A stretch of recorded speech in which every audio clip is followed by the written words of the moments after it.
Assalamualaikum warahmatullahi wabarakatuh. Alhamdulillahi rabbil alamin.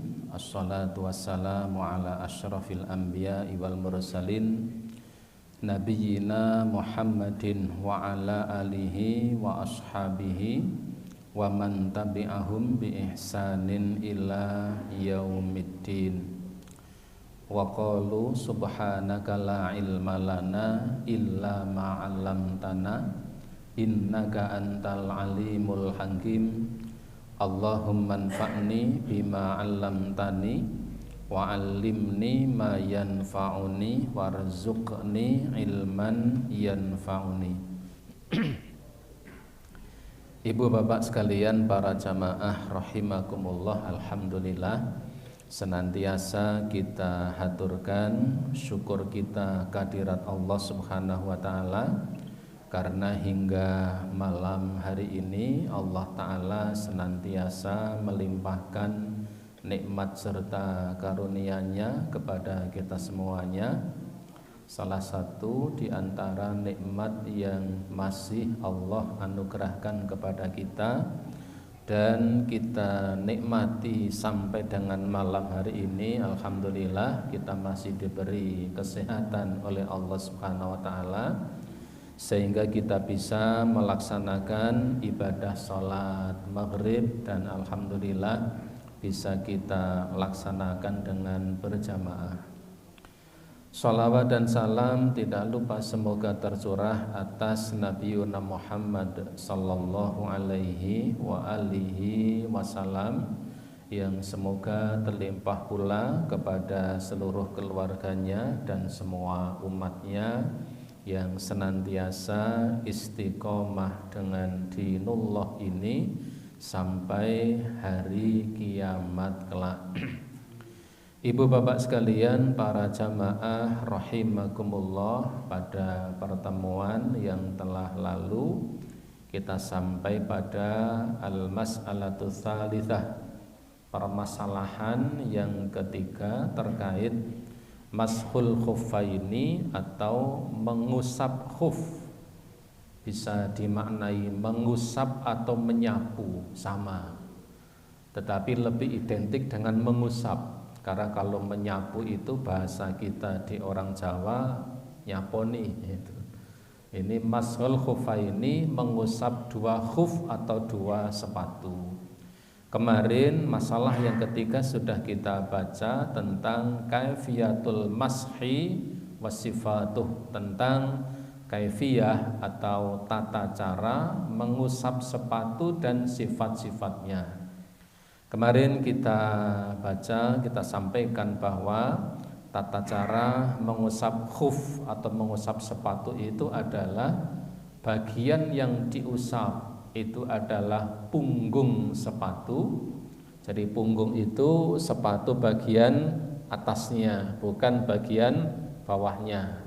Punggung sepatu dengan cara tangan kanan menyapu mengusap pada punggung sepatu yang kanan, kemudian tangan kiri mengusap punggung sepatu yang kiri dari bagian depan, ya, bagian ini sepatu begini dari bagian depan sampai kemudian bagian punggung sampai kemudian area yang mendekati kedua mata kaki.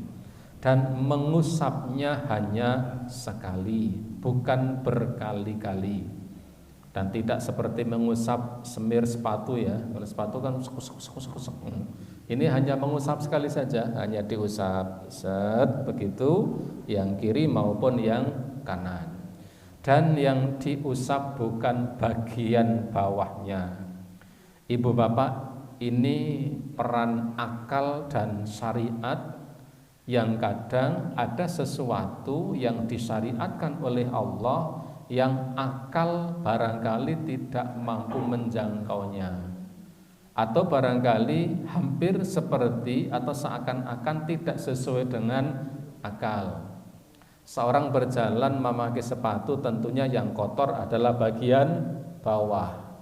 Tetapi kenapa kemudian ketika mengusap sepatu itu bagian atas?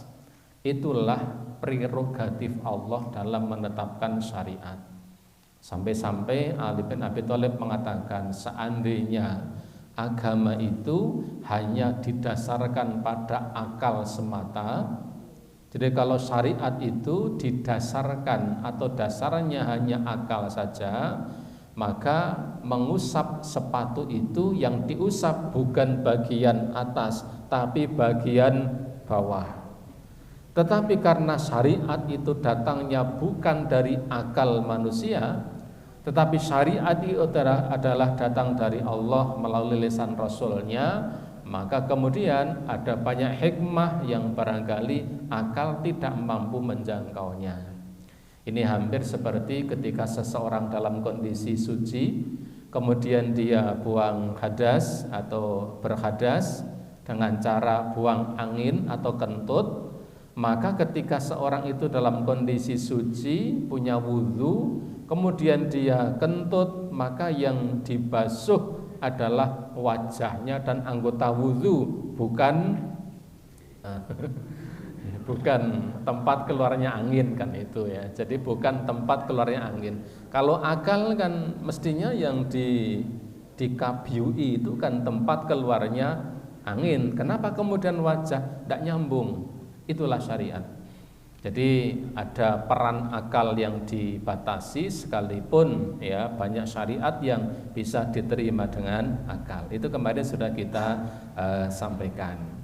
Baik, yang berikutnya kemarin kita singgung sedikit. Masalah yang keempat adalah muddatuhu, tempo waktunya. Wa muddatul mashu 'alal khuffaini binisbati lil muqimi wa min safarihi la yabihu lahul qasra yaumin wa lailatin. Itu kemarin sudah kita sampaikan bahwa batas maksimal orang bisa melaksanakan mashu khuffaini itu adalah ketika sehari semalam bagi orang yang mukim, ya, atau melakukan perjalanan yang tidak diperbolehkan untuk mengkosornya karena jaraknya yang sangat dekat. Seperti piantun Legok Sari sini belanja ke Mahkota, saya Mahkota sholatnya dikosor misalnya kan. Di sana ada musola, kemudian saya kok mengkosor sholat, oh ini kan safar. Nah ini kan tidak sesuai. Jadi mukim, ya, orang yang mukim hanya 1 kali 24 jam, sedangkan safar yang dibolehkan qashar itu ada 3 kali 24 jam atau 3 hari 3 malam. Baik, yang berikutnya adalah al-mas'alatul khamisah. Masalah yang kelima adalah mubtilatuhu, tentang pembatal-pembatal mashul khuffaini. Artinya yang bisa membatalkan mashul khuffaini. Artinya ada sesuatu yang ketika sesuatu ini terjadi, maka mashul khuffaininya sudah terputus. Tidak bisa dilanjutkan kembali. Harus nganyarke dengan wudhu sebagaimana mestinya. Ini yang dimaksud di situ. Pembatal mashul khuffaini, bukan pembatal wudhunya, tetapi perkara-perkara yang membatalkan mashul khuffaini. Wa yubtilul mashi bima ya'ti, yang bisa membatalkan mashul khuffaini itu adalah beberapa hal berikut ini. 1. Idza khasala ma yujabul ghuslu, ya, batalal mashi. Apabila seseorang melakukan sesuatu yang sesuatu itu mewajibkan mandi, maka batalah mashul khuffaininya. Ketika ada seseorang mengalami sesuatu yang sesuatu itu mewajibkan mandi, dengan kata lain apa? Berhadas besar.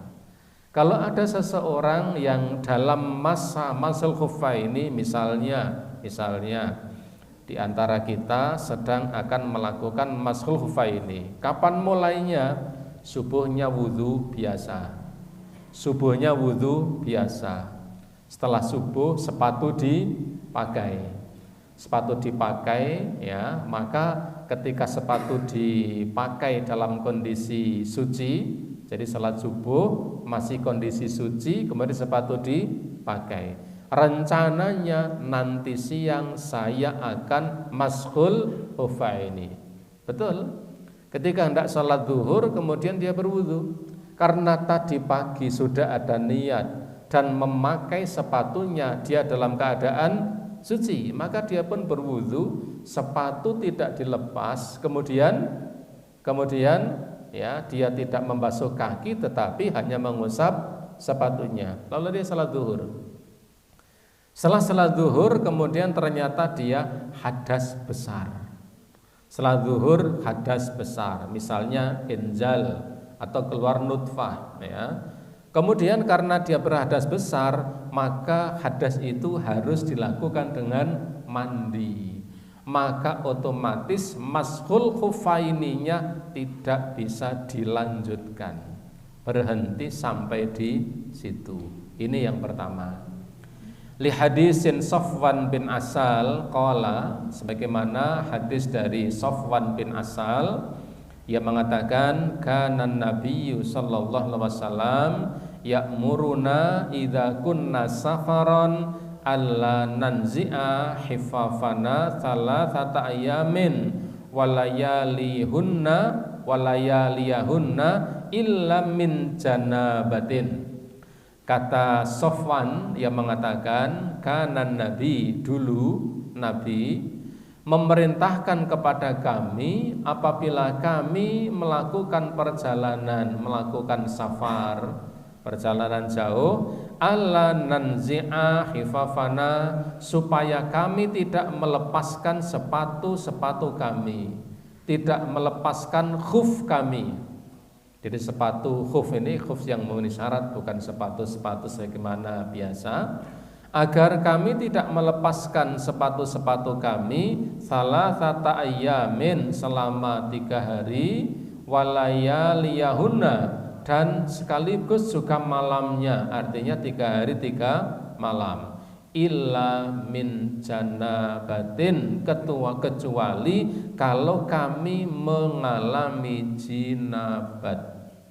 Kalau kami mengalami jinabat, maka mashul khufaininya sudah putus.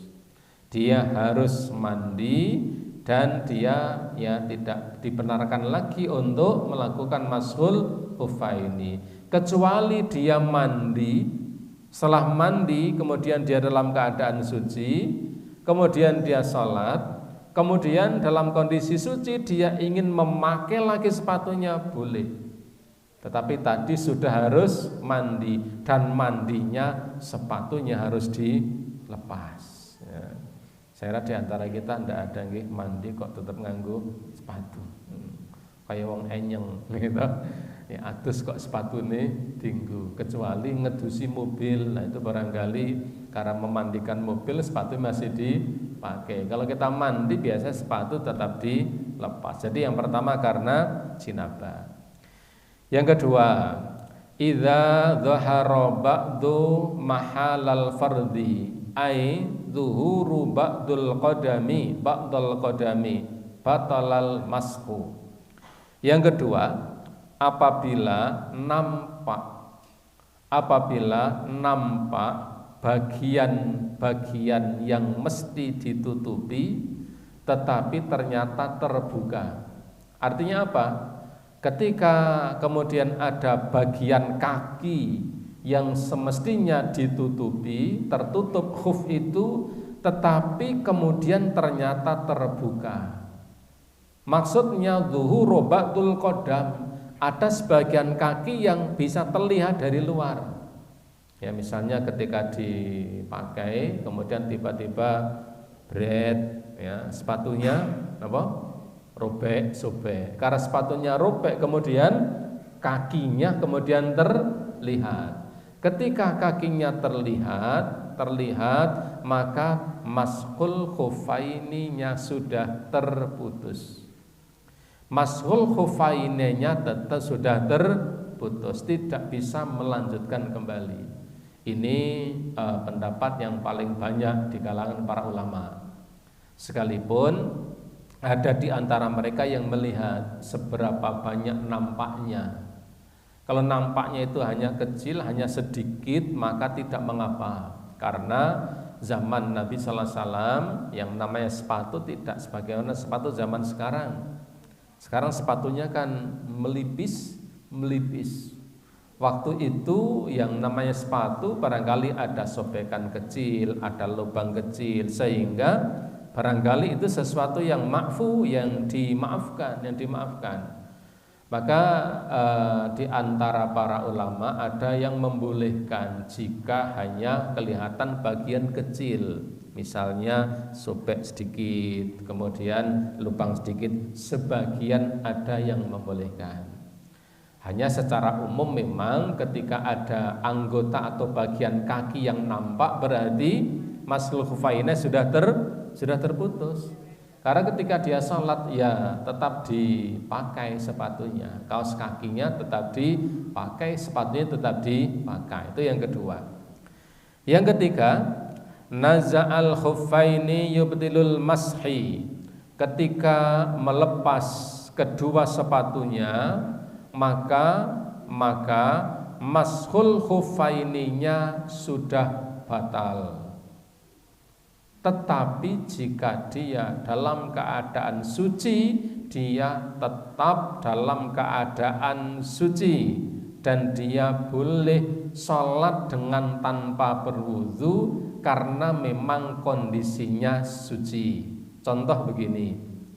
Ketika ada di antara kita ingin mashul khuffaini, mulainya setelah subuh, lalu salat zuhur. Begitu hendak salat asar, ternyata kemudian ya dia melepaskan sepatunya, salatnya sepatunya dilepas. Maka ketika salatnya sepatunya itu dilepas, maka otomatis mashul khuffaininya sudah terputus sampai di situ. Dan ketika dia hendak salat asar, kemudian ternyata masih memakai wudunya salat zuhur karena belum berhadas, maka dia tetap suci. Tetap suci, hanya dia tidak bisa melanjutkan mashul khuffaini. Nanti kalau dia selesai salat maghribnya ketika akan berwudu, dia harus berwudu secara normal dengan cara kaki tetap dibasuh, tidak lagi sepatu tidak dilepas hanya diusap karena sudah batal, sudah terputus, sudah terhenti dengan dilepaskannya kedua sepatunya. Wa naza ahadul khuffaini kan naz'ihima. Bagaimana kalau kemudian sing dicopot siji tok misalnya? Maka di sini dikatakan ketika melepas hanya satu sepatu di antara keduanya, kalau yang dilepas itu hanya satu tok kan naz'ihima, itu sama saja hukumnya dengan melepas keduanya. Dilepas satu sama saja hukumnya dengan dilepas kedua-duanya. Fi qauli aktsaru ahlul ilmi, ini menurut penuturan yang terbanyak mayoritas dari kalangan ahlul ilmi. Artinya ketika yang dilepas itu hanya satu, maka itu sama dengan melepas keduanya. Berarti apa? Mashul khuffaini ya sudah terputus sampai detik itu dan tidak bisa diteruskan kembali. Tetapi nanti dia kalau berwudu, wudunya secara normal. Adapun setelah berwudu dia boleh untuk mashul khuffaini lagi, karena itu sudah beda apa? Sudah beda etapenya, sudah beda. Itu sudah mashul khuffaini yang baru. Tetapi ketika kemudian sudah dilepas berarti sudah terputus mashul khuffaininya.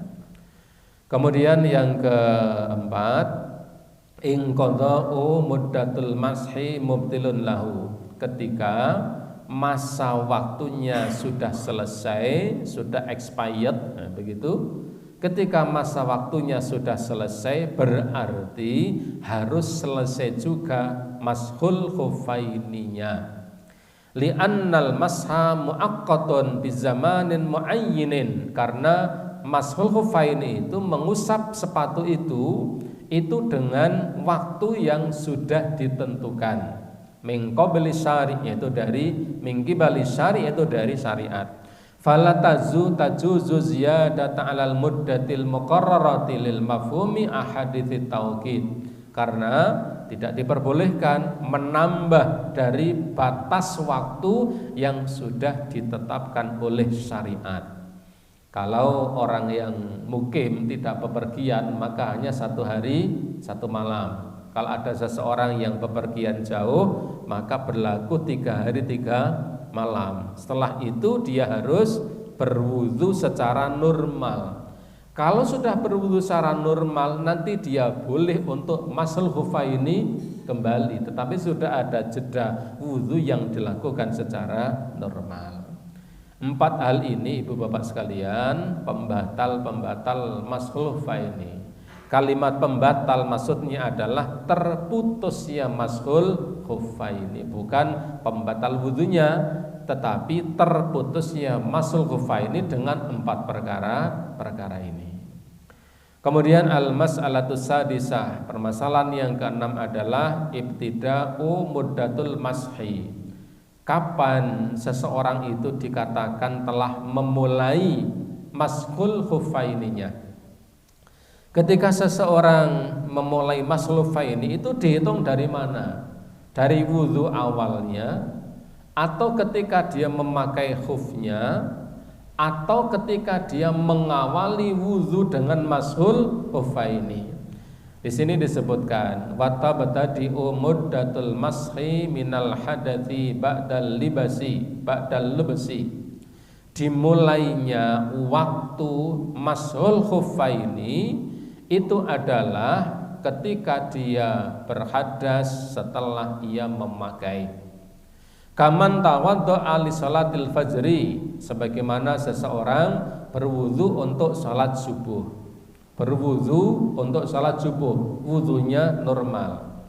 Wala bisal khuffaini, kemudian setelah ia berwudu maka ia pun kemudian memakai sepatunya. Baik setelah berwudu, setelah salat subuh maupun sebelum salat subuh, dengan catatan memakainya tetap dalam keadaan suci. Wa ba'da tulu'i syamsi ahdatha, tetapi setelah terbit matahari ia pun berhadas. Walam yatawaddo, tapi dia tidak berwudu. Salat subuh, dia wudu salat subuh, wudunya biasa. Lalu ia pun salat subuh. Salat subuh selesai, dia masih dalam keadaan suci. Lalu dia memakai sepatunya, niatnya akan melakukan mashul khufaini. Setelah seperti itu, nanti jam 8 pagi dia berhadas. Dia kentut keluar anginnya atau buang air kecil. Tapi ia tidak berwudu. Kemudian waktu berlalu sampai mendekati waktu salat zuhur, sepatunya belum dilepas. Karena dia sudah memang merencanakan dari tadi pagi, sudah meniatkan akan melakukan mashul khufaini. Tsumma tawadda qabla sholati zuhri, kemudian dia berwudu untuk melakukan salat zuhur. Fabtada al muddatu min tulu'i syamsi waqtal hadathi, maka dimulailah tempo waktu itu dari terbitnya matahari waktu hadas. Artinya maka dimulainya masul khufaini itu waktu awalnya adalah ketika ia berhadas sebelum dia salat zuhur. Hadas yang pertama ketika matahari terbit. Salat subuh biasa, wudu biasa, masih suci, lalu memakai sepatu. Jam 7 pagi dia kentut. Nanti mau salat zuhur dia tidak melepas sepatunya, tapi sudah mashul khufaini dan seterusnya. Maka hitungan awal mashul khufaini itu 0 menitnya dimulai dari jam 7 ketika dia berhadas. Wa qala ba'dul ulama, kemudian sebagian ulama mengatakan ibtada'uha min haitsu tawaddu qabla sholati dzuhri, tetapi ada pendapat yang lain, hitungan memulai mashul khufaininya adalah ketika ia berwudu hendak sholat zuhur dengan tidak melepaskan sepatunya. Itu waktu awalnya. Jadi hitungan menit ke-1-nya begitu. Hitungan menit ke-1-nya itu sebagian ulama mengatakan ketika dia berhadas setelah dia memakai sepatunya. Pendapat kedua adalah ketika dia wudu pertama setelah masul khufaini, itulah dihitung waktu awalnya. Yang kedua ini yang paling banyak dipakai oleh para ulama tentang hitungan menit pertamanya ketika dihitung dari mana atau dari kapan memulai masul khufaini. Kemudian berikutnya adalah al-mashu 'alal jabirah wal imamah wa khumurun nisa, tentang hukum mashu 'alal jabirah, yaitu mengusap jabirah. Jabirah itu semacam perban, bukan perban, tapi seperti gips, ya. Wal imamah, dan imamah itu serban. Wa khumurun nisa, dan khumur pakai kha. Khumur ini jamak dari khimar. Khimar pakai kha. Khimar pakai kha itu artinya kerudung. Kalau khimar pakai ha itu artinya keledai. Ya, jadi ada titiknya saja menjadi beda. Anda mau kemana? Saya mau ke pasar ini. Naik apa? Naik khimar. Nah, ini malah nunggangi kudung.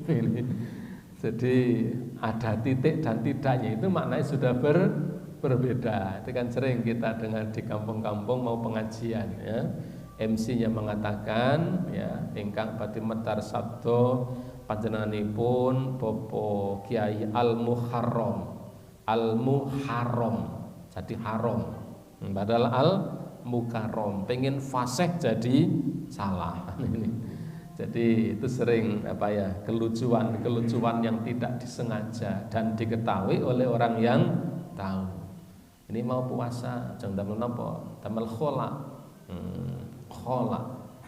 Khola itu WC, itu kan. Padahal pinginnya damel kola. Mau pakai kola men fasih dengan khola itu malah gawe WC. Jadi ini khumur itu jamak dari khimar, artinya kerudung yang dipakai wanita. Wal jabirah, yang dinamakan jabirah adalah a'wadu, yaitu sejenis kayu, wanahwiha atau sejenisnya, kal jibsi, seperti gips, mimma yurbatu alal kasiri, yang sering dipakai untuk merekatkan tulang-tulang yang patah. Liyajbara wayal ta'ima, sehingga menjadi rekat dan kembali semula. Itu gip nopo gips. Yang betul nopo? Kalau yang aksesoris ini gips atau gip? Atau GIF, gambar bergerak. Jadi GIF, ya, yang sering dikenal itu GIF, ya. Kalau ini kan gipsum, ada S-nya. Kalau yang untuk yang ngamploi tulang patah itu loh, itu kan GIF, ya. Nah, jabirah itu adalah kayu atau sejenisnya, seperti GIF atau yang lain yang biasa digunakan untuk merekatkan ketika ada seseorang yang mengalami sakit patah tulang, maka supaya tulang itu tidak mengalami pergerakan sehingga mempercepat kesembuhan, maka dibuatlah situasi sehingga tulang itu tidak bergerak, sehingga dipakailah yang namanya gip supaya tulang bisa sembuh dan kembali semula. wa yamsahu 'alaiha wal jabirah gib seperti ini, maka ketika berwudu cukup diusap bagian atasnya, artinya bagian gibnya tersebut. Jadi kalau ada seseorang ini misalnya patah tulang daerah sini, kemudian dipakaikan gib, kemudian pakai gib kan biasanya diikat-ikat, maka ketika berwudu maka cukup diusap, tidak kemudian harus dibasuh, cukup diusap. Wa kadzalika yamsahu 'alal lusuk, demikian juga ya cukup diusap pula bagian badan atau bagian kulit yang 'alal lusuk, yang dikenai lusuk. Lusuk itu semacam plester, ya plester ya betul ya, yang seperti apa namanya itu, tencoplas atau sejenisnya, itu lusuk namanya. Demikian juga ketika ada bagian anggota wudu yang di atasnya ada perekat seperti itu juga cukup diusap. Wal lifaf, dan juga lifaf itu perban. Allati tudau 'alal juruh, yang biasanya diletakkan di atas luka. Jadi ada gib, ada perban, ada kemudian plester yang diletakkan di atas anggota badan yang mengalami luka, dan kebetulan badan itu adalah anggota wudu, maka tempat itu tidak perlu dibasuh tetapi cukup diusap. Tidak perlu dibasuh, cukup diusap. Karena misalnya tangan kan harus dibasuh, kaki juga harus dibasuh, atau wajah juga harus dibasuh. Maka ketika tempat-tempat itu mengalami sakit sehingga ada sesuatu yang menempel padanya, baik itu gib atau plester atau kemudian perban, maka bagian itu cukup diusap dan tidak perlu dibasuh. Ini mudahnya syariat Islam. Fakullu hadhil asya yumsahu 'alaiha bisyartin alla antakuna ala qadril hajah. Maka bagian-bagian ini cukup diusap bagian atasnya, dan itu dilakukan sekedar keperluan saja atau seperlunya saja.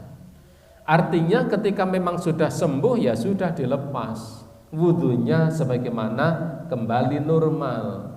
Jika masih sakit ya membasuhnya berhati-hati, tetapi ketika plester, kemudian perban, kemudian gib itu sudah tidak diperlukan lagi, tidak dibutuhkan lagi, maka segera harus dilepaskan. Fa in tazawajat qadral hajati lazimahu naz'u ma zada 'alal hajah. Ketika kemudian melampaui batas seperlunya, atau ketika memang kondisinya sudah sembuh, maka sesegera mungkin itu untuk dilepaskan sehingga wudunya menjadi sempurna. Wa yajuzul mas'u 'alaiha fil hadasil akbari wal asghar. Khusus untuk luka ini, baik gib maupun plester maupun perban, maka mengusapnya itu dibolehkan sekalipun ketika ia mengalami hadas besar. Contoh, tangannya kena luka, kemudian di sini dikasih perban, kebetulan dia mengalami jinabat dan harus mandi, dia tetap mandi, hanya bagian yang luka itu di atas perbannya cukup diusap, tidak perlu diguyur air. Pripun carane, ampun sakarepe mriku buntel kresek napa-napa ya. Jadi naikkan, misalnya ketika mandi ini tidak terkena air, biur, kemudian khusus untuk daerah yang terkena luka itu maka cukup untuk diusap dan tidak perlu disiram. Walaisa lil masyi 'alaiha waqtun muhaddadun. Nah, khusus yang luka seperti ini tidak dibatasi dengan waktu. Kalau mengusap sepatu ada batasnya. Kalau tidak mukim sehari semalam, tetapi ketika melakukan perjalanan jauh maka kemudian dia boleh 3 hari 3 malam. Tetapi kalau itu terjadi pada luka, perban, gip, plester, itu tidak ada batas waktu yang membatasinya.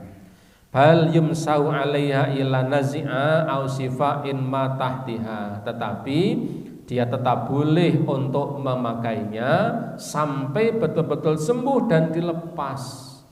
Jadi kalau sudah sembuh kemudian dilepas, kalau belum ya terus dipakai karena memang itu diperlukan. Wa dalilu ala dzalik, dalil dari itu adalah annal mas'al jabirati darurah. Dalilnya apa?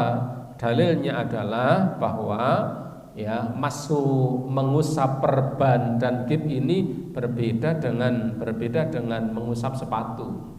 Mengusap sepatu itu dalam kondisi normal bukan darurat, maka ada batas waktunya. Tetapi karena luka ini sifatnya adalah darurat, maka darurah ya takdiru biqadariha. Maka darurat itu selalu dipakai selama kedaruratan itu masih ada. Artinya ketika memang perban itu masih diperlukan, maka kemudian tetap dipakai, tidak ada batas waktu.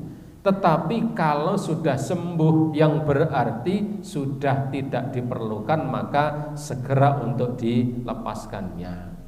Wa daruratu tuqaddiru bi qadariha wala farqu fiha bainal hadatsaini. Maka karena itu sifatnya adalah darurat, maka darurat itu seperlunya atau sepanjang kedaruratan itu masih ada, maka itu masih bisa dipakai dan tidak ada bedanya antara hadas kecil dan hadas besar. Ini tentang jabirah ya. Adapun kemudian tentang imamah dan tentang ada imamah dan yang berikutnya adalah humur tentang kerudung, ini nanti ada pembahasan yang lain. Insya Allah kita lanjutkan waktu yang akan datang. Ibu bapak para jamaah rahimakumullah, karena sudah masuk waktu sholat isya, kita cukupkan sampai di sini. Sebelum saya akhiri, ada pertanyaan tentang Pak Matur? Oh, nggih. Waalaikumsalam.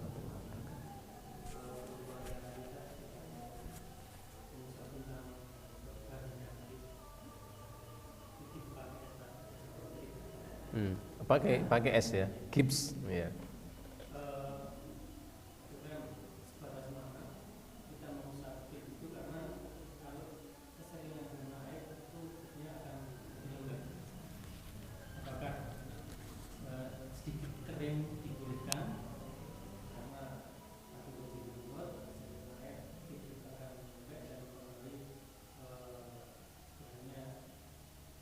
Kekuatan gipnya.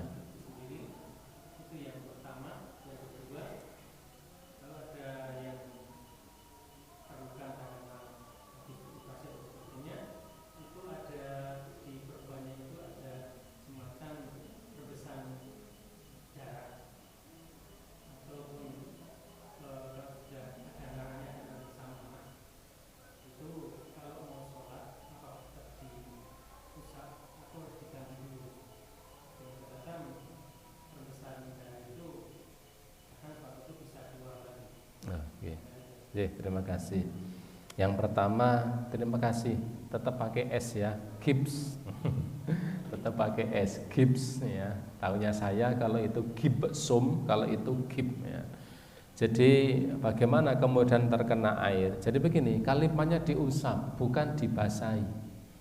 Jadi diusap bukan dibasahi. Diusap itu adalah alat benda yang untuk mengusap itu yang dibasahi, bukan areanya yang dibasahi.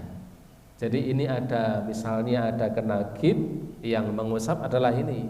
Yang dibasahi bukan ininya, tetapi yang dibasahi itu adalah telapak tangan yang untuk mengusapnya.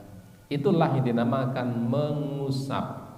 Seperti kita ketika kita mengusap kepala, kan tangan kita yang kita kenai air, kemudian untuk mengusap rambutnya, sehingga ini diusap dengan tangan yang terkena air. Bukan ambil air biur itu namanya grujugi, itu. Demikian juga dengan gib, ya. Jadi gib dan plester dan sebagainya. Jadi kalimatnya diusap, bukan dibasahi. Artinya sebisa mungkin, ya, karena memang itu darurat, tidak, kalau terlalu basah nanti akan menjadi lembek barangkali, maka ya sebisa mungkin tangan ini yang penting basah dan tidak sampai membasahi dengan amat sangat, karena itu bukan membasahi tetapi mengusap.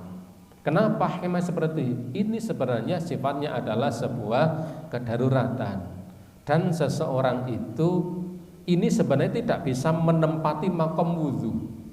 Tetapi kenapa itu dilakukan? Itu hanya agar manusia hati kecilnya merasa lega.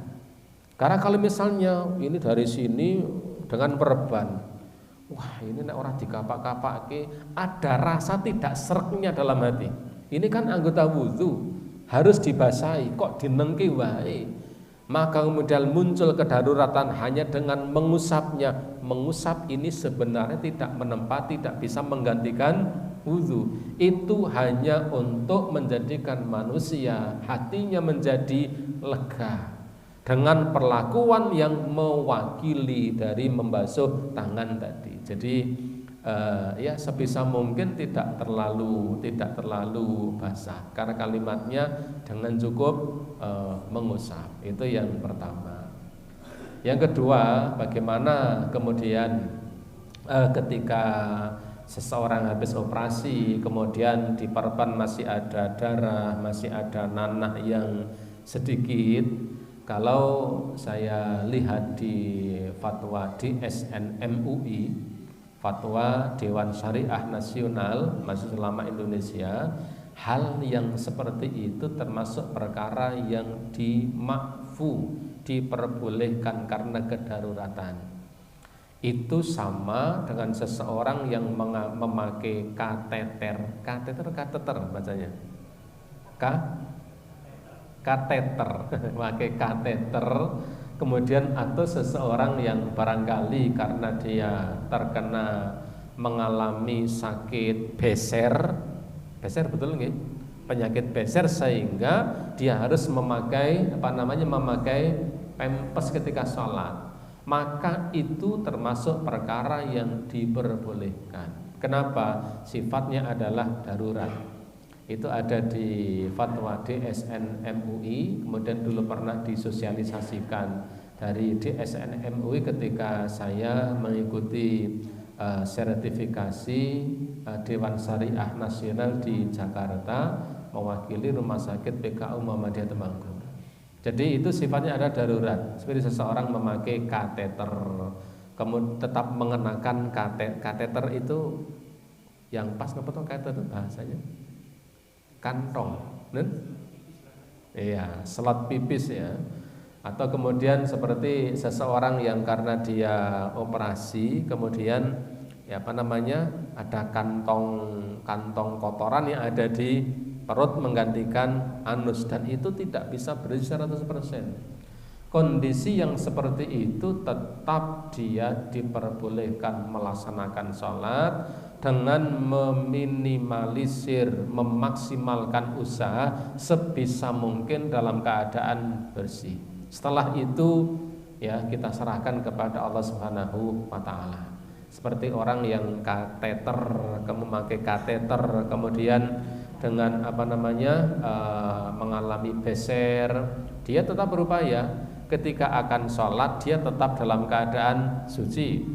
Barangkali yang terkena penyakit beser, dia pipis dulu. Setelah pipis, kemudian dia cebok, istinja, kemudian dia berwudu, kemudian segera memakai pempes dan dia segera sholat. Tidak memberikan jeda yang lama antara wudunya dan sholatnya. Itu bagian dari upaya ikhtiar. Jadi antara sholat dan wudunya tidak diberi jeda yang lama, ya. Jadi mepet ke antara wudu dan sholatnya. Ketika dia akan sholat segera berwudu, ya, dia pipis dulu, kemudian dia istinja, lalu berwudu, kemudian setelah itu dalam kondisi suci dia memakai pempes dan segera melaksanakan sholat. Kenapa itu boleh? Karena darurat. Kaidah fikihnya adalah ad-daruratu tubihul mahdurat. Sesuatu yang darurat kadang membolehkan perkara yang semestinya tidak boleh. Semestinya tidak boleh, tetapi karena darurat maka itu menjadi diperbolehkan. Maka ketika kateter saja demikian boleh, apalagi hanya sekedar luka yang di situ barangkali ada sedikit bercak darah atau bahkan ada nanah, dan ketika memang itu menyulitkan ketika akan dilepas karena kemungkinan akan muncul lagi, maka itu termasuk perkara yang dimakfu, satu kedaruratan yang diperbolehkan. Itu ada di kurikulum workshopnya Majelis Ulama Indonesia di SN MUI, yang memang itu diberi legalitas di Indonesia untuk menerbitkan aturan tentang rumah sakit syariah. Wallahu a'lam bishawab. Ibu bapak demikian, semoga bermanfaat dan kita cukupkan dengan kafaratul majelis. Subhanakallahumma wa bihamdika asyhadu an la ilaha illa anta astaghfiruka wa atubu ilaik. Assalamualaikum warahmatullahi wabarakatuh.